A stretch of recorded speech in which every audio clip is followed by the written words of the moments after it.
Padahal harus diakui, apa sih kekurangan Pak Jokowi dalam mimpin? Nah, lagian tidak akan pernah bisa jatuh Pak Jokowi oleh sebuah nyinyiran. Tidak, saya sangat percaya ke beliau. Dan itu kepercayaan saya bukan tanpa dasar, bukti. Jangan menganggap Indonesia di bawah kepemimpinan Pak Jokowi ini tidak maju. Jangan. Kalau menurut saya, pakailah hati yang jernih. Sejauh ini masyarakat Indonesia saya kira masih tetap bisa hidup nyaman, damai, sejahtera. Kalaupun ada hal-hal yang kecil, banyak, nggak ada. Negara di dunia ini sempurna, nggak ada. Betul. Jadi kita harus legowo, bersihkan hati, pakai etika, jangan dahulukan prasangka dan dugaan kebencian sebelum ilmu. Dan sebelum ilmu dahulukan akhlak. Kalau memang mengaku orang Islam, apalagi dia mengaku tokoh agama, dahulukan akhlak Rasulullah Muhammad SAW.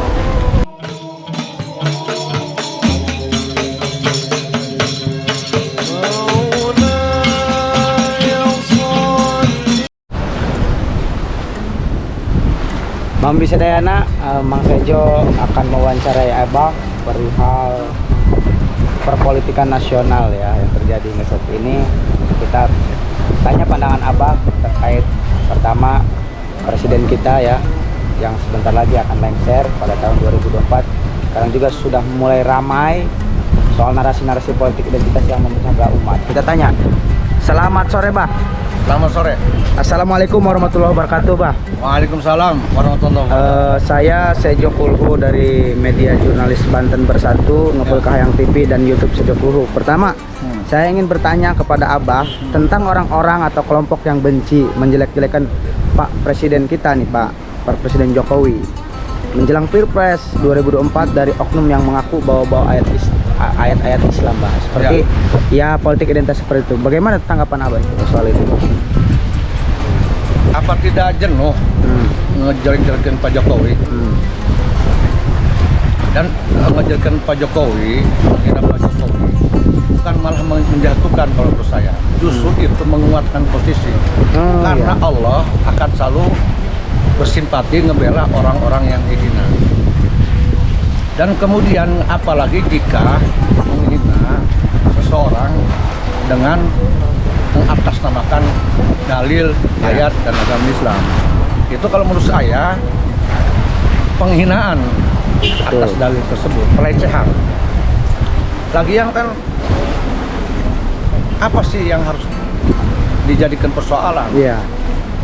Kalau bukan itu sebuah nyinyir ya, nyinyir yang tidak terpuji. Saya teringat dulu ketika zaman Rasulullah Muhammad SAW, ada seorang yang sangat benci kepada beliau. Nah, itu kita sudah tahu semua, yaitu Abu Jahal. Mohon maaf, saya bukan membandingkan Pak Jokowi dengan Rasulullah. Artinya dalam konteks menjelekkan, nyinyir, itu apa bedanya dengan Abu Jahal? Abu Jahal kan menjelekkan Rasulullah, mengatasnamakan Lata dan Uzza. Dan ini tidak boleh terjadi terhadap presiden kita. Jujur aja, saya ini pendukung Pak Jokowi. Saya salah satu orang yang paling terdepan di Banten mendukung dan mensukseskan beliau di Banten ketika Pilpres kemarin tahun 2019. Sangat tidak mengerti kalau di zaman milenial ini, zaman maju ini, di mana agama sudah makin maju, agama Islam dan Pancasila sudah jelas sekali agar kita bersatu, masih ada orang yang punya sempat loh untuk nyinyir. Padahal harus diakui, apa sih kekurangan Pak Jokowi dalam mimpin? Nah, lagian tidak akan pernah bisa jatuh Pak Jokowi oleh sebuah nyinyiran. Tidak, saya sangat percaya ke beliau. Dan itu kepercayaan saya bukan tanpa dasar, bukti. Jangan menganggap Indonesia di bawah kepemimpinan Pak Jokowi ini tidak maju. Jangan. Kalau menurut saya, pakailah hati yang jernih.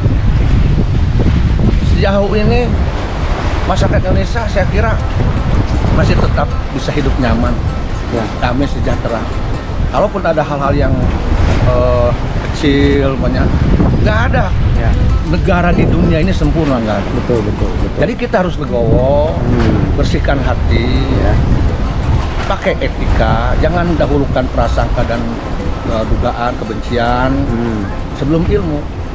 Dan sebelum ilmu dahulukan akhlak. Kalau memang mengaku orang Islam, apalagi dia mengaku tokoh Ya. agama, Betul. dahulukan akhlak Rasulullah Muhammad SAW. Ini menjelang pilpres kok makin banyak yang lucu loh ya. Persoalan-persoalan yang skill yang tidak mestinya diucapkan terucap. Nggak bakalan jatuh menurut saya Pak Jokowi. Saya yakin gitu ya. Saya doakan Pak Jokowi dan pemerintah Amin. berdiri teguh untuk rakyat Indonesia. Amin. Tidak akan jatuh oleh kebencian dan ini. Betul. Siapapun dia, Ya.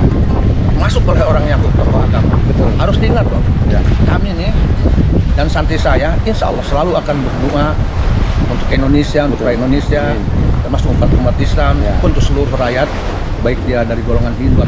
Kita doakan agar tetap selamat. Wabil terus kepada Pak Jokowi, karena saya bertanggung jawab atas Pak Jokowi. Saya pendukung Pak Jokowi juga, maka saya harus berdoa untuk Pak Jokowi, Ya. khususnya dan seluruh pemerintahan yang dia pimpinnya, Ya. rakyat Indonesia. Insya Allah semua dijawab dan dikabulkan. Amin. Yang kedua, Pak, Ya. bagaimana sih pendapat Abah nih ya sebagai tokoh ulama Banten terkait kinerja Pak Presiden Jokowi selama menjabat 2 periode ini yang sebentar lagi akan lengser? Bagaimana penilaian dari Abah tentang kinerja beliau? Ya. Saya melihat yang kasat mata aja ya. Yang pertama saya tidak melihat satu bukti Pak Jokowi rakus, Yes. nepotisme, Betul. termasuk untuk keluarganya. Kalaupun ada anaknya yang menjadi wali kota, itu kan sah-sah aja, objektif sepanjang Betul. memang syarat untuk jadi wali kota mencukupi syarat siapapun dia. Tapi kan itu di situ tidak ada tekanan dari Pak Jokowi, pesannya tidak ada. Itu murni pilihan masyarakat Solo. Yang kedua, saya tidak pernah mendengar Pak Jokowi tebang pilih dalam kasus kepada siapapun dimanapun. Termasuk ketika kita kemarin itu ada COVID. Saya melihat dan menyaksikan langsung, wabil khusus di Banten, itu rakyat Banten bahagia, Betul. merata semua bayar. Termasuk Ya. saya salah satu orang yang menerima sembako BLT yang saya bagikan. Ketika itu lewat Pak Kapolri, saya bagikan. Masyarakat sangat berbahagia dan menyambut dan sangat bersyukur masyarakat Banten, wabil khusus di Cinangka, Betul. berterima kasih punya Presiden Pak Jokowi. Ya. Lalu siapa yang menjadikan Pak Jokowi? Ya saya aneh, di Banten nggak ada kok di daerah saya. Ya. Kalau bukan politisi atau oknum politisi Nah. yang memang ingin menjatuhkan Pak Jokowi. Jadi kalau ketika seseorang memang sudah ada kebencian, Nah. hasut Ya. kepada siapa bukan Pak Jokowi, apapun kinerja Pak Jokowi, jangankan yang kurang baik, yang bagus sekalipun tetap itu akan dicaci. Iya. Nauzubillah. Jadi jangan ada di Indonesia mental-mental punya. Gimana mau majunya, Bah ya, kalau kayak gitu terus, Bah ya? Ya, nggak bakal yang maju itu Betul. hanya kita ketika jalan ke depan. Nah, betul, Bah. Pertanyaan yang ketiga nih sangat menarik sekali nih wawancara dengan Abah nih. Yang ketiga, bagaimana pendapat Abah tentang oknum dai, Bah, Heeh. yang mengaku ulama Ya. tapi doyan mencaci pemerintahan? Saya kira ini sangat marak terjadi, Bah, ya. Apalagi iya. momen-momen Maulud ini, Iya. kebanyakan dai-dai ini mencaci maki Umaro, Bah. Heeh. Nah, menurut Abah seperti apa sih hubungan yang terbaik Heeh. Umaro dan ulama, seharusnya seperti apa gitu, Bah? Begini ya, kalaupun ada oknum dai yang masih tega, berani mencaci maki Umaro, sekalipun Umaro bersalah, Iya. saya kira dia bukan tidak mengerti, Oke. hanya dia tidak mampu menjaga hati, dia tidak mampu membimbing rohani. Nggak usahlah kita memakai patokan berakhlak Rasulullah. Minimal dia punya rasa malu. Apa nggak malu kepada mustaminya, pengikutnya, bahwa dia seorang mengerti keagama, tapi seolah menghalalkan mencaci maki, menghalalkan menghujat, membenci. Apa nggak malu? Iya. Mestinya minimal dia malu. Janganlah kita memakai barometer Rasulullah masalah akhlaknya. Iya. Minimal punya rasa malu. Yang kemudian ditinjau dari sisi sholatnya, apa dia tidak malu bahwa orang yang sholat itu masih membenci? Padahal di dalam sholat di situ jelas sholat adalah gambaran seorang hamba kepada Allah agar siapa mengerti siapa dirinya, agar siapa tahu bahwa dia itu doi, Betul. lemah, hina, sesat, rabbil warhamni. Apa dia nggak malu dalam sholatnya? Udah bahwa sholat gambaran kekurangan, keburukan dirinya. Yang maha agung Allah. Berarti ketika kita merasa hina dengan dalam sholat kita merasa hina, merasa rendah. Apakah pantas orang yang hina yang rendah menghina dan merendahkan orang lain? Ini aja. Yang kemudian sangat buta mata ketika ada oknum ini, dia hanya karena nafsu politik, nafsu untuk merebut kekuasaan atau mendukung salah satu oknum yang ingin berkuasa, yang punya ambisi kekuasaan. Dia bela dengan menjual ayat. Kurang mencekurang Banten geus kaberangan, lawan kesiangan, terus dipakai di Banten begitu. Iya. Oh kaisir. Nah, itu boga banget kalau kata orang Bandung. Betul. Nah, itu dia harus mengkaji lagi.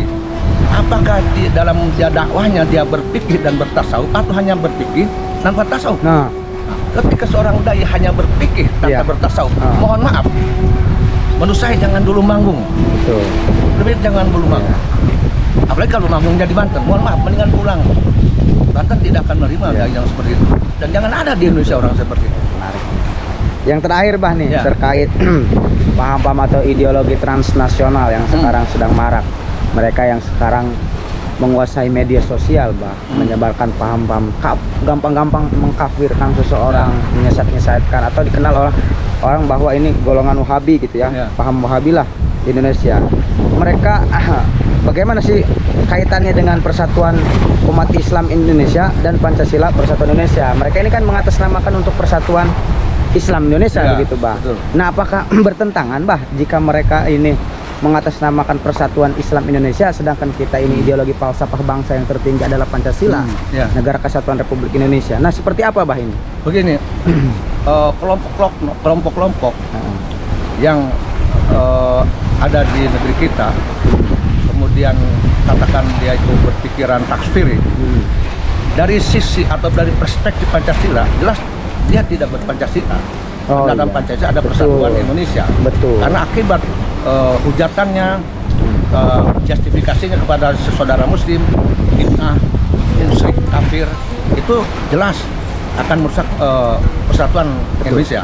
Betul. Kemudian dari perspektif Islam, Ya. ukhuwah Islamnya, itu jelas akan iya dengan apa yang diinginkan Rasulullah. Karena Rasul tidak mendahulukan hujatan Ya. dan tidak berhujat, dan Rasul tidak memberikan dalil untuk menghujat. Betul. Sekalipun terhadap saudara yang Muslim yang buruk, nggak ada. Rasul memakai akhlak.